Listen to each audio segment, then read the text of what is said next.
Hi friends, ಸುಮಾರು ನಾನೊಂದು 2-3 ದಿನದಿಂದ ವಿಡಿಯೋಸ್ ಅಪ್ಲೋಡ್ ಮಾಡೋಕ್ಕಾಗಲಿಲ್ಲ. ಯಾಕೆಂದರೆ ತಿರುಪತಿ ದೇವಸ್ಥಾನಕ್ಕೆ ಹೋಗಿದ್ವಿ. ದೇವಸ್ಥಾನಕ್ಕೆ ಹೋಗಿ ಬರೋ ತನಕನೂ ನಾವು ಏನೂ ಅಪ್ಲೋಡ್ ಮಾಡೋಕ್ಕಾಗಲಿಲ್ಲ. ಹಂಗಾಗಿ ನಾನೇನು ವಿಡಿಯೋಸ್ ಹಾಕಲಿಲ್ಲ.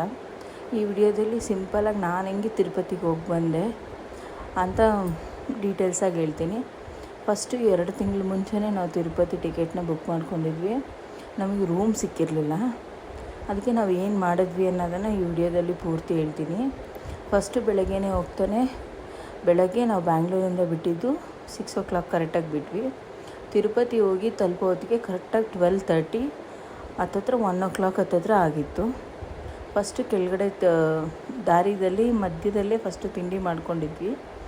ಸೀದಾ ಮತ್ತು ಬೆಟ್ಟದ ಮೇಲೆ ಹೊರಟ್ಬಿಟ್ವಿ. ಯಾಕೆಂದರೆ ನಮಗೆ ದರ್ಶನಕ್ಕೆ ಟಿಕೆಟ್ ನಮಗೆ ಸಿಕ್ಕಿದ್ದು ಸಂಜೆ 5 ಗಂಟೆ ಟೈಮ್ಗೆ.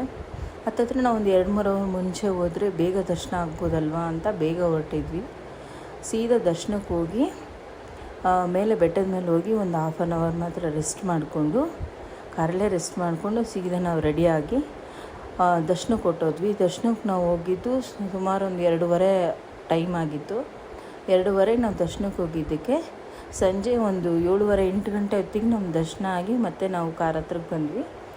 ಅಲ್ಲೇ ನಾವು ಲೈಟಾಗಿ ಪ್ರಸಾದ ಮತ್ತು ತಿಂಡಿ ಏನೇನಿತ್ತು ತಿಂದ್ಕೊಂಡು ಬೆಟ್ಟದ ಕೆಳಗಡೆ ಇಳಿದ್ಬಿಟ್ವಿ.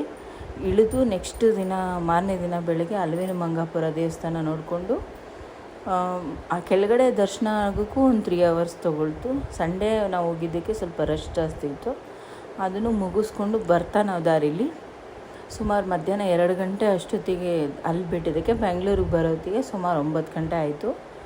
ಸೀದಾ ಮನೆಗೆ ಬಂದಿದ್ದಕ್ಕೆ ನಮಗೆ ಟೈಮ್ ಸೇವ್ ಆಯಿತು. ಅಲ್ಲಲ್ಲಿ ಸ್ಟಾಪ್ ಮಾಡಿಕೊಂಡು ರೆಸ್ಟ್ ಮಾಡ್ಕೊಂಡು ಬರ್ಬೋದು. ಯಾಕೆಂದರೆ 6 hours ಜರ್ನಿ ಅಂದರೆ ಸ್ವಲ್ಪ ಕಷ್ಟನೇ ಆಗುತ್ತೆ. ಮನೆಗೆ ಬಂದು ನಾವು ಮಾಮೂಲಿ ಬೆಳಗ್ಗೆ ಎದ್ದು ಮನೆ ಕ್ಲೀನ್ ಮಾಡಿ ಪೂಜೆ ಮಾಡಿರೋ ವಿಡಿಯೋ ಇದು.